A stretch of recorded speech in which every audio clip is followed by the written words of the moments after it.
চুলে কি বেঁধেছিস? আরে বলিস না, ফিতে পাইনি তাই এটা দিয়ে বেঁধেছি।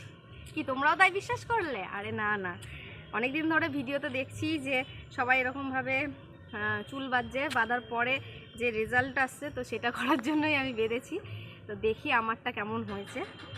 কী বলো তো, মেশিন দিয়ে তো কার্ল হয়ই, কিন্তু এরকমভাবে হাতে কোনো জিনিস করার মজাটাই না একদম আলাদা হয়। কিরে হয়েছে ঋতিকা?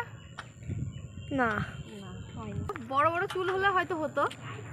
আর সামনে তো কি হবে, সামনের দিয়ে চুল তো রাতেই খুলে গেছে, রাত্রে বেঁধে রেখে দিয়েছিলাম। দেখো হয়নি। পেছনটা দেখো, পেছনে হয়েছে, নিচে না হলো না। তো এরপরে আমার বোনের হচ্ছে বড় বড় চুল, তো ওর আমি চুলে দেখবো ট্রাই করে যে কেমন হয়, তো তারপরে তোমাদেরকে দেখাবো। তো আমার ভিডিওটা কেমন লাগলো, আজকের ভিডিওটা জানিও। আজকের ভিডিওটা এই পর্যন্তই, টাটা।